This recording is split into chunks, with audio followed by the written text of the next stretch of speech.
بسم اللہ الرحمن الرحیم۔ السلام علیکم، ہمارے چینل میں خوش آمدید۔ میرے شوہر کی دوسری شادی کی تیاریاں عروج پر تھیں۔ میری تمام نندیں گھر میں آ چکی تھیں۔ ان کے بچے پورے گھر میں شور مچاتے بھاگ رہے تھے۔ ڈھولکی بجا بجا کر میری نندیں نہ جانے کون سی کسریں پوری کر رہی تھیں۔ پورے گھر میں ایک ہنگامہ برپا تھا۔ سب تیاریوں میں مشغول تھے۔ کل بارات جانی تھی اور میرے شوہر اس وقت ایک سیلون میں اپنا فیشل کروانے کے لیے گئے ہوئے تھے۔ البتہ میں سارے منظرنامے میں کہیں پر بھی نہیں تھی۔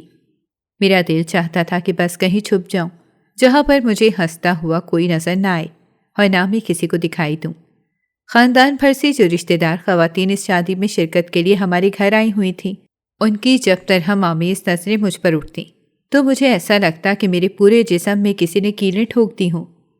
میں نے اسی لیے سب سے بچ کر اپنے کمرے میں پناہ لی ہوئی تھی، لیکن جب میری ساس کو پتہ چلا کہ میں اپنے کمرے میں ہوں تو وہ ایک دم سے میرے کمرے میں حکم صادر کرنے کے لیے آ گئیں کہ فٹافٹ اپنی چیزیں سمیٹ لو، دلہن کا سامان آتا ہی ہوگا، ہم نے اس کا سامان اب اس کمرے میں ایڈجسٹ کرنا ہے۔ تو میں سمجھی کہ شاید وہ میرا فرنیچر بھی اٹھانے کا کہہ رہی ہیں، لیکن میری ساس نے کہا کہ تم الماری سے اپنے کپڑے سارے اٹھا لو اور ڈریسنگ ٹیبل سے اپنا میک اپ کا سارا سامان بھی دوسرے کمرے میں لا کر رکھ دو۔ تو میں حیرت سے ان کی طرف دیکھنے لگی۔ میری نظروں کا مطلب فوراً سے وہ سمجھ گئیں۔ ویسے بھی وہ کافی تیز خاتون تھیں۔ ایک دم سے بولی کہ فرنیچر کون سا خراب ہوتا ہے اور اتنا بھاری فرنیچر اٹھانا آسان بھی نہیں، اس لیے فرنیچر تو اسی کمرے میں ہی رہے گا، باقی تم دوسرے کمرے میں اپنی چیزیں لے جاؤ، وہاں پر فرنیچر ہے، وہاں اپنی ضرورت کے مطابق ایڈجسٹ کر لینا۔ اور یہ کہہ کر وہ فوراً ہی کمرے سے باہر نکل گئیں۔ جبکہ ان کی باتیں سننے کے بعد میرا دل اتنا بوجھل ہوا کہ میں وہیں بیٹھ کے ساتھ ٹیک لگا کر فرش پر بیٹھ گئی۔ یقیناً میری پسند کا خریدا گیا فرنیچر وہ اپنی لاڈلی بہو کے لیے استعمال میں دینے کی خواہش مند تھیں۔ حالانکہ میری بہن نے کہا بھی تھا کہ تم اپنا فرنیچر بھی اس کمرے سے اٹھا لینا، لیکن میں نے سنی انسنی کر دی۔ ویسے بھی اگر میں یہ اقدام اٹھاتی تو میری ساس مجھ سے ٹھیک ٹھاک لڑائی کرنے لگتی، خواہ مخواہ ایک ٹنٹا شروع ہو جاتا، پورے خاندان کی توجہ میری طرف مڑ جاتی، جو کہ میں نہیں چاہتی تھی۔ گھر میں خاندان بھر سے لوگ اکٹھے ہوئے تھے اور میں نہیں چاہتی تھی کہ مجھ پر نئے سرے سے تبصرے بننے لگیں۔ ویسے بھی میرا سامان اس کمرے میں ہوتا یا کسی اور کمرے میں، بھلا مجھے اب کیا راحت دے سکتا تھا کہ جس کے ساتھ میں بیاہ کر اس گھر میں آئی تھی وہی میرا نہ رہا تو سامان لے کر میں بھلا کیا کرتی۔ اسی لیے میں نے چپ چاپ اپنی ساس کے سارے حکم نامے کو غور سے سنا اور پھر اس پر عمل درآمد کرنے کے لیے جب میں اپنے کمرے میں آئی تو مجھے لگا کہ جیسے میرا دل مٹھی میں آ گیا ہو۔ ابھی یہ کل ہی کی تو بات تھی کہ اس کمرے میں میرے جہیز کا سارا سامان لگا تھا، اور اب 1 سال اس کمرے میں گزارنے کے بعد اس کمرے سے نکالے جانے پر ایسا احساس ہو رہا تھا کہ جیسے یہ کمرہ تو میرا کبھی تھا ہی نہیں، بلکہ میرا شوہر جس کو پانے کی خاطر میں ایک پل سراز سے گزر گئی وہ بھی میرا نہ بن سکا۔ میں اندر ہی اندر ٹوٹ پھوٹ گئی۔ جمال کا اپنے خالہ زاد کزن کے ساتھ رشتہ طے ہونے اور شادی کی تاریخ رکھنے تک مجھے ایسا لگتا تھا کہ میں آہستہ آہستہ مر رہی ہوں۔ ہمارے سماج میں خاوند کی دوسری شادی ہونی کوئی انوکھی بات نہیں ہے، لیکن جب آپ نے کسی کو بہت ٹوٹ کر چاہا ہو اور آپ اسے شیئر بھی کسی قیمت پر نہیں کر سکتے ہوں تو ایسے میں اپنے محبوب شوہر کو کسی دوسرے کا ہوتا ہوا دیکھنا بھی کوئی آسان بات نہیں ہوتی۔ میرے پاس کافی سارے آپشن تھے کہ میں اس گھر سے چلی جاتی یا پھر جمال سے طلاق لے لیتی، لیکن میں جانتی تھی کہ ان آپشنز پر عمل درآمد کرنا میرے بس کی بات نہیں ہے، کیونکہ میں جمال کو بہت چاہتی تھی اور ان کے بغیر زندگی گزارنے کا تو میں نے کبھی تصور بھی نہیں کیا تھا۔ اگر وہ مجھے تھوڑی دیر بھی نظر نہ آتے تو مجھے ایسا لگتا کہ میں اپنا آپ کہیں رکھ کر بھول گئی ہوں۔ میں جو شراکت داری کا اتنا بڑا صدمہ برداشت کر گئی تو اس کے پیچھے میری جمال سے وہ محبت تھی جس میں کہیں پر بھی کوئی کھوٹ نہیں تھی۔ میں نے انہیں دوسری شادی کی اجازت اس شرط پر دی تھی کہ وہ مجھے نہ تو اس گھر سے نکالیں گے اور نہ ہی طلاق دیں گے، بھلے وہ 1 کی جگہ 4 شادیاں کر لیں۔ تو میری بات پر جمال نے امین کر دی، لیکن میں جانتی تھی کہ میرا گھر تتلی کے پر پر بنا ہوا ہے، کیونکہ جب میری ساس مجھے اس کمرے سے جانے کا کہا تو اس وقت مجھے لگا کہ میں نے اپنے ہاتھوں اپنے پاؤں پر کلہاڑی ماری ہے۔ کاش میں جمال کو دوسری شادی کی اجازت نہ دیتی۔ میری بہن اور امی میرے اس فیصلے سے انتہائی ناخوش تھیں۔ انہوں نے مجھے خوب برا بھلا کہا جب انہیں میرے فیصلے کا پتہ چلا کہ میں نے خود آگے بڑھ کر جمال کو دوسری شادی کی اجازت دی ہے، تو امی میرے اس فیصلے کو سن کر رونے لگ گئیں، لیکن میرے پاس اس کے علاوہ اور کوئی چارہ نہیں تھا۔ اگر میں جمال کو دوسری شادی کی اجازت نہ دیتی تو میری ساس اپنی طرف سے پوری تیاری کر چکی تھی کہ وہ مجھے طلاق دلوا دیں۔ ویسے بھی میں ان کی آنکھ کا کانٹا تھی۔ وہ ہمیشہ سے اپنے بیٹے کے لیے اپنی بہن کی بیٹی کو بیاہ کر لانا چاہتی تھیں، لیکن چونکہ جمال نہیں مانے اور انہوں نے اپنے پورے خاندان سے ٹکر لے کر مجھ سے شادی کی تھی، اس لیے پہلے دن سے ہی میں اپنی ساس کے لیے ایک چیلنج بن گئی۔ مجھے انہوں نے قدم قدم پر انچاہی بہو کا احساس میری شادی کے پہلے دن سے ہی کروایا تھا، لیکن سال گزرنے کے بعد اولاد نہ ہونے کی وجہ سے میری ساس نے وہ واویلا کیا کہ جمال کو دوسری شادی کرنی پڑی۔ میری وضاحتوں پر میری بہن نے منہ بنایا اور کہا کہ لوگوں کی 10-10 سال تک اولاد نہیں ہوتی، لیکن ہم نے نہیں سنا کہ وہ اتنی جلدی دوسری شادی کے لیے حامی بھر لیتے ہیں۔ حالانکہ پریشر ان پر بھی ہوتا ہے اور ٹھیک ٹھاک ان کی ماں بہنیں بھی ان کی دوسری شادی کے لیے تگ و دو کرتی ہیں۔ وہ جمیل بھائی کا نہیں سنا کیا؟ میری بہن نے ایک دم مجھے یاد دلاتے ہوئے کہا۔ ان کی شادی کو 9واں سال جا رہا تھا تو ان کی امی نے کہا کہ اب بھی اگر تم نے دوسری شادی نہ کی تو میں زہر کھا لوں گی۔ تو وہ اپنی والدہ کی بلیک میلنگ میں نہیں آئے اور انہوں نے اپنی بیوی کو راتوں رات لیا اور دوسرے شہر میں ایک کمرے کا گھر لے کر شفٹ ہو گئے۔ مرد تو ایسا ہو، اللہ کا کرنا دیکھو کہ دوسرے شہر میں شفٹ ہوئے ابھی صرف 2 ماہ ہی ہوئے تھے کہ اللہ نے جمیل بھائی کی بیوی کی امید بھی لگا دی۔ اب اللہ نے ان کو جڑواں بچے دے دیے ہیں، تو تمہارا خاوند سال بھر بھی انتظار نہ کر سکا۔ تم سے اتنا اوب گیا کہ ادھر اس کی ماں نے دوسری شادی کی بات کی اور وہ صحرا باندھنے کے لیے تیار ہو گیا۔ ہم تو پہلے ہی تم سے کہہ رہے تھے کہ یہ شخص کبھی بھی تمہارے ساتھ فیئر نہیں ہے۔ اس کی تو کئی لڑکیوں کے ساتھ افیئر کی خبریں تمہاری شادی ہونے سے پہلے بھی ہم سنتے آ رہے تھے، لیکن بس تمہاری ہی آنکھوں پر محبت کی پٹی جمی ہوئی تھی۔ اب ہم کیا کہہ سکتے ہیں؟ تو میں خاموشی سے امی اور بہن کی باتیں سنتی رہی۔ میرے چہرے پر پھیلے دکھ کو دیکھتے ہوئے امی پھر سے آنکھوں ہی آنکھوں میں میری بہن کو خاموش کروا دیتی۔ وہ اندر ہی اندر میرے دکھ کو سمجھ رہی تھیں، لیکن جب میرے دکھوں پر کڑتی رہتی تو پھر اپنا غصہ بھی دکھا دیتی، لیکن جب میری حالت پر ان کی نظر جاتی تو میری خاطر وہ چپ ہو جاتی۔ میں نے کبھی تصور میں بھی نہیں سوچا تھا کہ اس کمرے سے کبھی میرے رہنے کی آخری رات بھی آئے گی۔ ایسا لگتا تھا کہ میں خواب دیکھ رہی ہوں، ایسا بھیانک خواب کہ جس میں سوائے رونے اور پچھتانے کے علاوہ میرے ہاتھ کچھ بھی نہیں لگا۔ کل اس کمرے میں میری جگہ میرے شوہر کی دوسری بیوی آ جائے گی، گویا اس کمرے میں میری آخری رات تھی۔ اس کمرے میں جڑی ہوئی میری یادیں جو سہاگ رات سے شروع ہوئی تھیں اور آج وہ اختتام کے دہانے پر کھڑی تھیں۔ میری خوشیوں کا یہ سال اتنی جلدی گزر جائے گا میرے وہم و گمان میں بھی نہیں تھا۔ اس کمرے میں سارا میرا سامان بکھرا پڑا تھا۔ میرے امی ابا تو متوسط طبقے سے تعلق رکھتے تھے، لیکن انہوں نے مجھے پورے کمرے کا جہیز دیا تھا۔ اس کمرے میں فرنیچر سے لے کر کارپیٹ اور اس کے ہم رنگ پردوں تک ہر چیز میری چوائس کا عمل دخل تھا۔ امی مجھے مہنگی سے مہنگی دکان پر لے کر گئی تھیں اور وہاں سے میں نے ہر چیز اپنی مرضی سے خریدی۔ مجھے اس وقت علم نہیں تھا کہ جو چیز میں آج اتنی محبت اور اتنی خوشی سے خرید رہی ہوں، کل انہی چیزوں کو دیکھ دیکھ کر میں خون کے آنسو روں گی۔ ابھی تک میری بیڈ شیٹ کا رنگ بھی ہلکا نہیں ہوا تھا کہ مجھے میری ساس نے بیڈ سے اپنی بیڈ شیٹ اٹھانے کا کہہ دیا تھا۔ یہاں پر نئی دلہن کی لائی ہوئی بیڈ شیٹ ڈالیں گی، کیونکہ پہلی دلہن کے استعمال شدہ بیڈ شیٹ کا استعمال ایک نئی دلہن کے لیے بدشگونی نہ بن جائے، اسی لیے مجھے فوراً بیڈ شیٹ اٹھانے کا حکم صادر ہوا۔ البتہ میرے زیر استعمال فرنیچر آنے والی دلہن کو دیا جا رہا تھا جو اب رشتے میں میری سوکن تھی، لیکن اس کمرے سے مجھے اپنے کپڑے اور میک اپ کو لے جانے کا کہا گیا تھا۔ لیکن مجھے سمجھ نہیں آ رہی تھی کہ میں ان چیزوں کو اپنی جگہ سے کیسے اٹھاؤں جنہیں میں نے بڑی محبت سے اس کمرے میں سجا رکھا تھا۔ میرے کپڑوں کی الماری نئے کپڑوں سے بھری پڑی تھی۔ ان میں سے بہت سارے کپڑے تو ایسے تھے جنہیں میں نے ابھی ڈھنگ سے پہنا بھی نہیں تھا، اور میری ساس نے مجھے حکم دے دیا کہ فٹافٹ کپڑوں کی الماری خالی کر دو۔ بھلا یہ کوئی اتنی آسان بات تھی؟ میں نے روتے ہوئے اس کمرے کی چاروں طرف دیکھا۔ کتنا آسان ہوتا ہے ایک ساس کے لیے فیصلہ لینا کہ وہ ہر صورت اپنے بیٹے کی دوسری شادی کروا کے رہیں گی۔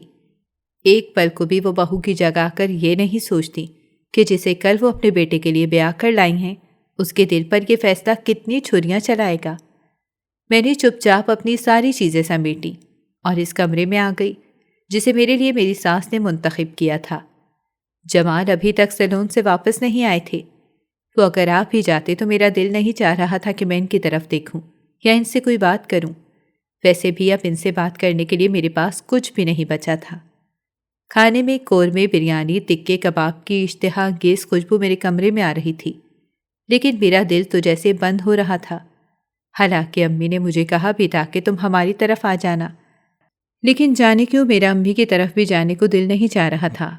میں بس اپنے دکھ کی اس حد سے گزرنا چاہتی تھی جس میں یہ دیکھنا چاہتی تھی کہ مجھ میں کتنی برداشت ہے۔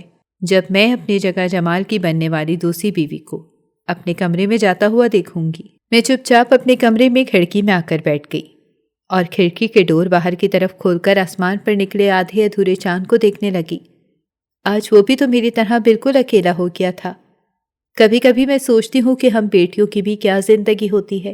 اگر شادی کی عمر ہو جائے اور کوئی ڈھنگ کا رشتہ نہ آ رہا ہو، تب بھی والدین یہ سوچ سوچ کر پریشان ہو جاتے ہیں کہ اگر ان کی شادی کی عمر نکل گئی تو یہ ساری زندگی اکیلی ہو جائیں گی۔ بیٹی کی شادی کی فکر میں وہ خود بھی گھلتے رہتے ہیں اور ان کی فکروں کو دیکھ کر بیٹیاں بھی پریشان ہوتی رہتی ہیں۔ لیکن شاید والدین کی فکریں تو بیٹیوں کو بیانے کے بعد کسی حد تک کم ہو جاتی ہیں، لیکن شادی ہو جانے کے بعد بھی بیٹیوں کی فکریں ساری زندگی چلتی رہتی ہیں۔ شادی ہو جانے کے بعد ایک لڑکی کی سب سے بڑی فکر اولاد کی بن جاتی ہے۔ اگر بر وقت اولاد پیدا نہ کر سکے تو سسرال میں اس کی زندگی انتہائی مشکل کر دی جاتی ہے، اور یہ بات بہت سی وہ لڑکیاں اچھے سے جانتی ہیں جن کی شادی کو کئی سال گزر جاتے ہیں، اور جب وہ ماں نہیں بن پاتی تو انہیں ہر روز پل پل بے اولادی کے طعنے ملتے ہیں۔ وہ کسی قیامت سے کم نہیں ہوتے، اور کچھ سسرال والے تو اتنے جلد باز ہوتے ہیں کہ شادی ہوتے ہی وہ بس یہ چاہتے ہیں کہ بچہ بھی راتوں رات پیدا ہو جائے، جیسے یہ ایک عورت کے اپنے ہاتھ میں ہوتا ہے۔ پتہ نہیں سسرال والے کیوں خدائی فوجدار بن جاتے ہیں۔ میرے ساتھ بھی تو ایسا ہی ہوا تھا۔ ابھی میری شادی کو مہینہ بھی نہیں گزرا تھا کہ میری ساس نے اولاد کی رٹ لگانی شروع کر دی۔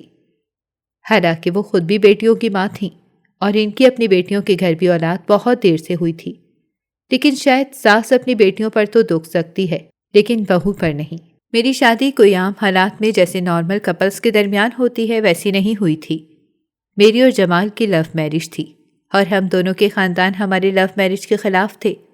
جمال کے گھر میں جمال کی والدہ اس شادی کی مخالفت اس لیے کر رہی تھیں کہ وہ ہر صورت اپنی بہن کی بیٹی کو جمال کے ساتھ بھی آنا چاہتی تھیں، اور انہوں نے یہ خواب جمال کے پیدا ہوتے ہی دیکھنا شروع کر دیا تھا۔ دوسری طرف میرے گھر کا معاملہ بھی انتہائی پیچیدہ ہو گیا تھا۔ میرے ابا نے میری شادی اپنی بہن کے گھر طے کر دی تھی، لیکن میں اور امی ہم اس رشتے کے انتہائی مخالف تھے۔ میں تو اپنے پھپھو کے بیٹے سعید کو شدید ناپسند کرتی تھی۔ عجیب آوارہ سے مزاج کا حامل تھا۔ وہ کام کاج بھی کوئی خاص نہیں کرتا تھا، اور سننے میں آیا تھا کہ وہ نشہ بھی کرتا تھا، جبکہ پھپھو اکثر اس خبر کو جھٹلاتی رہتی تھیں۔ لیکن خدا جانے میرے ابا کو سعید میں ایسا کیا نظر آ گیا کہ وہ ہر صورت میرا رشتہ اس کے ساتھ کرنے پر تل گئے، حالانکہ وہ جانتے تھے کہ مجھے سعید ایک آنکھ نہیں بھاتا۔ وہ مجھ سے تعلیم میں بھی کافی کم تھا، شکل و صورت کا بھی واجبی سا تھا۔ میرا اور اس کا جوڑ کسی طرح بھی ایک دوسرے سے نہیں ملتا تھا۔ میں خاصی خوش عقل تھی، ڈبل ایم اے کیا ہوا تھا اور ایک سرکاری کالج میں پڑھا بھی رہی تھی۔ میری آمدنی بھی اچھی تھی، گویا میں ایک طرح سے اپنے پیروں پر کھڑی تھی۔ شاید اسی لیے پھپھو اپنے نکھٹو بیٹے کے لیے میرا رشتہ کرنا چاہ رہی تھیں، تاکہ میں ساری زندگی ان کو بٹھا کر کھلا سکوں، کیونکہ سرکاری نوکری تو ایک طرف، وہ تو پرائیویٹ کام بھی نہیں کر رہا تھا۔ اسی لیے پھپھو کو میری صورت میں اپنے بیٹے کو کھانے پلانے کا ایک بہترین آپشن نظر آ رہا تھا۔ میں اور امی ان کی چالاکیاں سمجھ رہی تھیں، لیکن ابا جی بھی جہاں دیدہ ہو کر بھی نہ جانے کیوں سمجھنا نہیں چاہ رہے تھے، اور اب تو وہ ضد پر بھی اتر آئے۔ دوسری طرف جب میرے کزن سعید کو میرے انکار کا پتہ چلا تو وہ ہتے سے ہی اکھڑ گیا۔ ایک دن وہ گھر آیا جب امی اور میری چھوٹی بہن بازار گئی ہوئی تھی، اور اس نے مجھے یہ دھمکی دی کہ اگر میں نے شادی سے انکار کیا تو وہ میرا منہ تیزاب سے جلا دے گا، پھر میں کسی کو منہ دکھانے کے قابل بھی نہیں رہوں گی۔ یہ ایسی دھمکی تھی کہ میں سن کر ہی رس گئی۔ میں جانتی تھی کہ یہ اتنا کینہ پرور انسان ہے کہ کچھ بھی کر سکتا ہے۔ میں نے اس وقت تو انتہائی سمجھداری سے کام لیتے ہوئے سے کہا کہ وہ ابھی چلا جائے، کیونکہ گھر پر کوئی بھی نہیں ہے اور میں انکار بھی نہیں کروں گی، تم بے فکر رہو۔ تو وہ سمجھا کہ شاید میں اپنے ارادے سے باز آ گئی ہوں اور اس سے شادی کے لیے تیار ہوں۔ تو وہ چلا گیا تو میں نے فوراً امی کو کال کی کہ وہ گھر پہنچیں۔ امی جو ہی گھر آئیں تو میں رونے لگی اور سعید کی ساری باتیں ان کو بتائیں تو امی نے رونا شروع کر دیا کہ اب یہ دن دیکھنے رہ گئے تھے۔ ابا جب گھر آئے تو امی نے کہا کہ فوراً اپنی بہن کے گھر جائیں اور ان سے پوچھیں کہ جمال ہماری غیر موجودگی میں یہاں پر کیوں آیا اور اتنی بڑی دھمکی دے کر کیوں گیا ہے۔ اپنوں میں رشتے بھی ہوتے ہیں، انکار بھی ہوتے ہیں، تو کیا اس کا یہ مطلب ہے کہ ان کی بیٹیوں کو تیزاب سے جلایا جائے؟ میری بیٹی اس کی بچپن کی منگ نہیں ہے، نہ ہی ہم نے رشتہ کوئی بچپن میں طے کیا تھا۔ پھر وہ کس حیثیت سے میری بیٹی کو اتنی بڑی دھمکی دے کر گیا ہے؟ ایسی باتیں تو وہاں پر بھی نہیں ہوتی جہاں پر رشتے بچپن میں طے کر دیے جاتے ہیں۔ امی بس دل کھول کر بولتی گئیں اور پھر ابا کو سمجھاتے ہوئے بولی، مانا آپ کا ہمیشہ سے یہ خیال تھا کہ آپ اپنی بیٹی کا رشتہ اپنی بہن کو دیں گے، لیکن میں تو ہمیشہ اس بات کی مخالفت کرتی رہی، اور پھر سب سے بڑھ کر یہ کہ جس نے زندگی گزارنی ہے وہی سے پسند نہیں کرتی، تو ہم زبردستی کیوں اپنی بیٹی کو وہاں بھی آئیں؟ امی کی ساری بات تسلی سے سننے کے بعد جب ابا بولے تو میں اور امی اپنا سر پکڑ کر بیٹھ گئیں۔ ابا بڑے آرام سے بولے کہ جیسے ان کے لیے کوئی بڑی بات نہیں تھی کہ سعید ایک جوان خون ہے، ظاہر ہے جب مسلسل ہمارے گھر سے انکار جائے گا تو اس کو برا تو لگے گا۔ اب اگر اس نے غصے میں آ کر یہ بات کر دی ہے تو اس کا یہ مطلب نہیں کہ وہ کر بھی گزرے گا۔ وہ میرا خون ہے اور ہمارا خون تو ویسے بھی گرم رہتا ہے، اور یہ کوئی ڈھکی چھپی بات تو ہے نہیں۔ جانے کیوں ابا اتنی بڑی بات کو بھی نارمل لے رہے تھے، جس پر میرا ماتھا ٹھنکا، اور میں نے دل ہی دل میں یہ فیصلہ کیا کہ میں برسر روزگار ہوں، عاقل بالغ ہوں، شریعت میں بھی مجھے میری پسند کے مطابق شادی کا حق دیتی ہے، تو پھر میں اپنا یہ حق کیوں نہ استعمال کروں؟ لہٰذا میں نے جمال سے بات کی کہ وہ اپنی امی کو بولے کہ ہمارے گھر رشتہ لے کر آئیں۔ اگر میرے والد نے رشتہ قبول کر لیا تو ٹھیک ہے، ورنہ ہم دونوں کورٹ میرج کر لیں گے۔ میری بات پر جمال نے اگلے دن ہی اپنی ماں کو ہمارے گھر بھیجنے پر ڈن کر دیا۔ میں نے آلریڈی گھر میں امی بہن کے ذریعے ابا تک کی بات پہنچا دی تھی کہ جمال کے گھر والے میرے رشتے کے لیے ہمارے گھر آنا چاہتے ہیں، لیکن ابا نے تو ہنگامہ برپا کر دیا۔ میں، امی اور چھوٹی بہن ابا کی وجہ سے بہت پریشان تھے، تو امی نے صاف صاف کہہ دیا کہ مجھے اس رشتے میں کوئی برائی نظر نہیں آ رہی۔ سب سے بڑی بات یہ ہے کہ ہماری بیٹی کے جوڑ کا ہے، لڑکا پڑھا لکھا ہے، برسر روزگار ہے، سرکاری نوکری ہے، اور کیا چاہیے؟ گھر بھی ان کا اپنا ذاتی ہے، تو آخر کیوں آپ اپنی بیٹی کو کنویں میں دھکیل رہے ہیں؟ تو ابا نے اس بات کا جواب امی کو پہلی طلاق کی صورت میں دے ڈالا، اور ہم سب ہکا بکا ایک دوسرے کی طرف دیکھنے لگے۔ ابا تو امی کو پہلی طلاق دینے کے بعد گھر سے نکل گئے، لیکن امی نے اس پریشانی کے عالم میں ایک فیصلہ کیا اور مجھے کہا کہ جمال کو کہو کہ وہ یہاں پر اپنی امی کو لے کر نہ آئے، لیکن تم جمال کے ساتھ کورٹ میں جا کر شادی کر لو، کیونکہ تمہارے ابا کسی صورت بھی نہیں مانیں گے۔ تو میں رونے لگی اور امی سے کہا کہ میں یہ شادی کیسے کر لوں؟ آج انہوں نے آپ کو ایک طلاق دی ہے، اگر انہیں پتہ چل گیا کہ میں نے شادی کر لی تو وہ آپ کو طلاق دے دیں گے، پھر آپ کیا کریں گی؟ تو امی نے کہا کہ اللہ کی زمین بہت بڑی ہے، ساری زندگی میں تمہارے ابا کے ہاتھ بلیک میل ہی ہوتی رہی، کل کے دیتے مجھے آج فارغ کر دیں، جان چھوٹے گی ایسے گندے رشتے سے جس میں ہر وقت میں نے ڈر ڈر کر وقت گزارا ہے۔ لیکن میں نہیں چاہتی کہ جیسی خراب زندگی میں نے گزاری ہے ویسی ہی خراب زندگی تم بھی گزارو، اسی لیے بہتر ہے کہ تم ابھی اور اسی وقت اپنی زندگی کا فیصلہ لو، ورنہ ساری زندگی پھپھو کے گھر بیٹھ کر ہمیں بددعائیں دیتی رہو گی۔ میں نہیں چاہتی کہ میری وجہ سے تمہاری زندگی بیکار ہو جائے، میرا کیا ہے، آج نہیں تو کل مر جاؤں گی، لیکن تمہارے سامنے ابھی پوری زندگی پڑی ہے، تم نے اگر بر وقت فیصلہ نہ لیا تو تمہارا باپ تو تمہیں گھڑے میں پھینک دے گا۔ لیکن میں ذہنی دباؤ کا شکار تھی، کیونکہ ابا جس طرح سے امی کو کھڑے کھڑے طلاق دی تھی، اس سے کچھ بھی بعید نہیں تھا کہ وہ اپنی بہن کی محبت میں نہ جانے کس حد تک جائیں گے۔ میں اپنی وجہ سے امی کا گھر خراب نہیں کر سکتی تھی، اور ایک عجیب سے دوراہے پر آ کر میں کھڑی ہو گئی تھی۔ لیکن اس سے پہلے کہ میں جمال سے شادی کرتی، ابا کا روڈ پر ایکسیڈنٹ ہو گیا، اور وہ ایکسیڈنٹ اتنا خوفناک تھا کہ ان کے موقع پر ہی ڈیتھ ہو گئی۔ ابا کی ڈیتھ کے تقریباً 6 ماہ بعد جمال کی والدہ ہمارے گھر رشتہ لے آئیں، لیکن ان کے چہرے پر 12 بجے ہوئے تھے۔ دور سے ہی دیکھ کر پتہ چل رہا تھا کہ وہ اس رشتے پر کسی طرح بھی خوش نہیں ہیں، بلکہ جمال کی ضد میں یہاں پر آ گئیں۔ کیونکہ ظاہر ہے جمال ان کا اکلوتا بیٹا تھا اور وہ اس کی بات کو ٹال تو نہیں سکتی تھیں۔ یوں میری جمال کے ساتھ شادی ہو گئی، لیکن پہلے دن سے ہی میری ساس نے مجھے بالکل بھی قبول نہیں کیا۔ شادی کے کچھ دن بعد میری ساس نے اولاد کی رٹ لگانا شروع کر دی کہ بہو کا پیر بھاری نہیں ہو رہا، بہو کی امید نہیں لگ رہی۔ ہر آئے گئے کے سامنے میری ساس میری بے اولادی کے دکھڑے لے کر بیٹھ جاتی۔ انہوں نے باتوں ہی باتوں میں جمال کو یہ بھی کہنا شروع کر دیا تھا کہ اگر سال تک اس کی اولاد نہیں ہوتی تو میں تمہاری شادی اپنی بہن کی بیٹی سے کر دوں گی۔ میں بڑی حیران ہوئی جب میری ساس نے یہ بات جمال سے کی تو جمال بجائے انہیں ٹوکنے کے بالکل بھی نہ بولے۔ تو جب وہ کمرے میں آئے تو میں جمال سے لڑی کہ آخر آپ اتنی بڑی بات اتنے صبر سے کیوں سن لی؟ آپ نے اپنی والدہ کو ٹوکا کیوں نہیں؟ تو جمال کا بدلا بدلا لہجہ مجھے بہت کچھ سمجھا گیا تو میں چپ کر گئی۔ اس دوران میں نے بہت کوشش کی کسی طرح میری امید لگ جائے، لیکن انسان کے اختیار میں بھلا کیا ہوتا ہے۔ بالآخر میری ساس کا دیرینہ خواب پورا ہوا اور میری شادی کا جو ہی پہلا سال گزرا تو انہوں نے اپنی بہن کی بیٹی کو جمال کے لیے مانگ لیا اور اب وہ اسے بیاہ کر یہاں لانے والی تھیں۔ میں نے یہ سب اپنی تقدیر کا لکھا سمجھ کر قبول کر لیا۔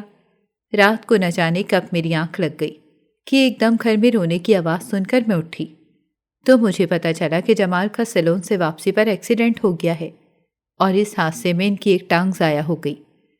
اس حادثے کے بعد جمال کی نوکری بھی جاتی رہی تو جمال کی خالہ نے جب دیکھا کہ ان کا داماد معذور بھی ہو گیا ہے اور اس کی نوکری بھی نہیں رہی تو انہوں نے اپنی بیٹی کا رشتہ دینے سے صاف انکار کر دیا۔ جمال کے دل پر تو نہ جانے کیا بیتی، لیکن میری ساس تو کئی دن تک روتی رہیں۔ میں بھی اس سارے معاملے پر شدید پریشان تھی کیونکہ کمانے والے اس گھر میں صرف جمال ہی تھے۔ یہ شکر تھا کہ میری نوکری لگی ہوئی تھی تو مالی لحاظ سے ہم اتنی مشکل کا شکار نہیں ہوئے، لیکن اتنے برے حالات دیکھنے کے باوجود میری ساس کا رویہ میرے ساتھ تبدیل نہ ہوا۔ وہ اس سارے معاملے کی ذمہ دار مجھے ٹھہرانے لگیں۔ اٹھتے بیٹھتے ایک ہی بات کرتی کہ کسی بد نظر کی نظر ہمارے گھر کو کھا گئی اور ایسے میں ان کا اشارہ میری طرف ہی ہوتا۔ ان کی باتیں سن کر میرا دل بہت برا ہو جاتا۔ میں نے پورے گھر کی ذمہ داری بھی اپنے کاندھوں پر اٹھا رکھی تھی، اوپر سے میں ان کی باتیں بھی سن رہی تھی۔ سمجھ نہیں آتی تھی کہ میں انہیں کیسے سمجھاؤں کہ اتنی دل آزاری کی باتیں نہ کیا کریں، لیکن شاید کچھ لوگوں کی عادت میں دوسروں کو تکلیف دینا شامل ہوتا ہے، اسی لیے وہ اپنے ہاتھوں سے مجبور یہ تکلیف دیتے رہتے ہیں۔ میری اب شدت سے خواہش تھی کہ اللہ تعالیٰ مجھے اولاد دے دے تاکہ زندگی میں جو یہ کمی ہے وہ پوری ہو جائے۔ انہی دنوں یہ بات نوٹس کر رہی تھی کہ ہمارے گھر کے باہر ایک فقیر آتا ہے جو صدا لگاتا رہتا ہے کہ اللہ جھولی بھر دے گا۔ میں حیران ہوتی کہ یہ اتنے یقین سے کیسے کہہ رہا ہے۔ تو ایک دن میں اسے پیسے اور کھانا دینے کے لیے باہر نکلی تاکہ اللہ راضی ہو اور اس فقیر کے منہ سے نکلی بات پوری ہو جائے اور میری بھی سونی گود بھر جائے۔ یہ فقیر ہماری گلی میں اکثر آتا تھا۔ ایک دن گھر پر کوئی بھی نہیں تھا۔ میں نے اسے فٹافٹ ایک پلیٹ آٹا دیا تو اس نے مجھے کہا کہ میں آپ کے لیے ایک ایسی چیز لایا ہوں جسے کھا کر آپ ضرور حاملہ ہو جائیں گی۔ تو اس کی بات سن کر میں خوش ہو گئی۔ تو اس نے مجھے کہا کہ پہلے مجھے ایک روٹی پکا کر دو، میں بہت بھوکا ہوں۔ تو میں نے اسے دروازے کے باہر بیٹھنے کو کہا اور خود میں کچن میں آ کر روٹی پکانے ہی لگی تھی کہ وہ فقیر ایک دم سے اندر آ گیا۔ تو میں اسے دیکھ کر کچھ ڈر سی گئی۔ تو اس نے مجھے کہا کہ فٹافٹ یہ دوائی کھا لو کیونکہ اس دوائی کو کھانے کا ایک ٹائم مقرر ہے، اگر بعد میں کھائی تو یہ اثر نہیں کرے گی۔ اولاد کا بھوت میرے سر پر اتنا سوار تھا کہ بلا سوچے سمجھے میں نے پانی سے وہ دوائی کھا لی اور اس دوائی کو کھاتے ہی میرا سر گھومنے لگا اور پھر مجھے کوئی ہوش نہ رہا اور میں بے ہوش ہو گئی۔ لیکن جب میری آنکھ کھلی تو میری ساس میرے سامنے بیٹھی ہوئی تھیں اور پانی کے چھینٹے مار کر مجھے اٹھانے کی کوشش کر رہی تھیں۔ مجھ پر تو جیسے قیامت ٹوٹ پڑی تھی کیونکہ وہ فقیر جا چکا تھا۔ تو میری ساس مجھ سے پوچھ رہی تھی کہ آخر کیا ہوا، یہاں کیوں لیٹی ہوئی ہو؟ تو میں نے کہا کہ شاید مجھے چکر آئے ہیں اسی لیے میں یہاں گر گئی۔ خیر اس لمحے انہوں نے مجھ سے ہمدردی کرتے ہوئے مجھے اٹھایا اور کہا کہ تم اندر جا کر لیٹ جاؤ، گھر کا کام میں خود دیکھ لوں گی۔ تو میں فوراً اپنے کمرے میں آ گئی۔ میں نے اپنی ساس سے فقیر کی تو ساری بات چھپا لی، لیکن مجھے یہ سمجھ نہیں آ رہی تھی کہ دوائی کھانے کے بعد مجھے ہوا کیا تھا۔ اور پھر جب میں بے ہوش ہوئی تو اس کے بعد میرے ساتھ ایسا کیا ہوا کہ فقیر سرے سے ہی غائب ہو گیا؟ کہیں اس نے میرے ساتھ کوئی غلط حرکت تو نہیں کی؟ میں جتنا اس بارے میں سوچ رہی تھی اتنا ہی پریشان ہو رہی تھی کہ اچانک میرے موبائل کے واٹس ایپ پر نوٹیفیکیشن آیا۔ جو ہی میں نے موبائل کھولا تو واٹس ایپ پر ایک انجانے نمبر سے مجھے میری ہی تصاویر بھیجی گئی تھیں جو انتہائی گندی تھیں، جنہیں دیکھ کر میرا دل تیزی سے دھڑکنے لگا۔ میری تصویریں ایڈٹ کر کے بھیجنے والے نے لکھا کہ یہ تصویریں میں بہت جلد نیٹ پر ڈال کر تمہیں بدنام کر دوں گا۔ تو میں بہت زیادہ ڈر گئی اور اس سے پوچھا کہ آخر تم کون ہو؟ میرے ساتھ تمہاری کیا دشمنی ہے؟ تو اس نے کہا کہ اگر تم مجھے 5 لاکھ دے دو گی تو میں یہ ساری تصویریں ڈیلیٹ کر دوں گا۔ میرے پاس اتنی بڑی رقم نہیں تھی۔ میں اس کے سامنے رو پڑی کہ خدا کے لیے میں نے آخر تمہارا کیا بگاڑا ہے؟ تم کیوں میرے ساتھ ایسا کرنے پر تلے ہو؟ اور پھر مجھے ایک دم سے خیال آیا کہ کہیں یہ وہی فقیر تو نہیں۔ تو اس نے تو جیسے ایک دم سے میرے خیال کو پڑھ لیا اور ہنستے ہوئے کہنے لگا کہ ہاں میں وہی فقیر ہوں، میں نے ہی تمہیں بے ہوشی کی دوائی دی تھی اور تمہاری تصویریں چپکے سے اتار لی۔ تو میں اپنی حماقت پر خود کو کوسنے لگی۔